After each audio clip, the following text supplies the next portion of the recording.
খাগড়াছড়িতে অবৈধ ইটভাটার অভিযানে 13টি ইটভাটায় 10,50,000 টাকা জরিমানা করেছে প্রশাসন। এ সময় 4টি ইটভাটাকে 4 লাখ টাকা জরিমানা করা হয়েছে। একই সাথে পানি ছিটিয়ে নষ্ট করে দেওয়া হয়েছে প্রস্তুতকৃত ইটসহ সরঞ্জামাদি। এছাড়াও জেলার সদর উপজেলা সহ অন্যান্য উপজেলায় মোট 17টি ইটভাটায় অভিযান পরিচালনা করা হয়েছে। 17টি ইটভাটার মধ্য থেকে 13টি ইটভাটাকে মোট 10,50,000 জরিমানা করা হয়। সোমবার দুপুরে সদর উপজেলার আওতাধীন বিভিন্ন এলাকায় এই মোবাইল কোর্ট চালানো হয়। অভিযানের নেতৃত্ব দেন সদর উপজেলা নির্বাহী কর্মকর্তা সুজন চন্দ্র রায়। কমলছড়িতে 2টি ও ইটছড়ি এলাকায় একটি সহ 4টি ইটভাটা অবৈধভাবে পরিচালিত হওয়ার অভিযোগ পাওয়া যায়। সরেজমিনে গিয়ে সত্যতা পেয়ে প্রতিটি ইটভাটাকে 1 লাখ টাকা করে মোট 4 লাখ টাকা জরিমানা করা হয়েছে।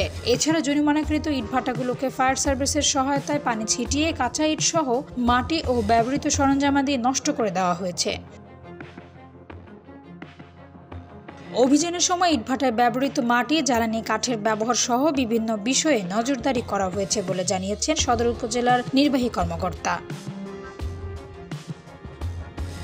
অন্যদিকে জেলার বিভিন্ন উপজেলায় 13টি ইটভাটায় অভিযান চালানো হয়েছে। এর মধ্যে 2টি টিনের চিমনি ও 450 ঘনফুট কাঠ জব্দ করা হয়। এদিন জেলায় 17টি ইটভাটা অভিযানের মধ্য থেকে 13টি ইটভাটাকে সর্বমোট 10,50,000 টাকা জরিমানা করা হয়।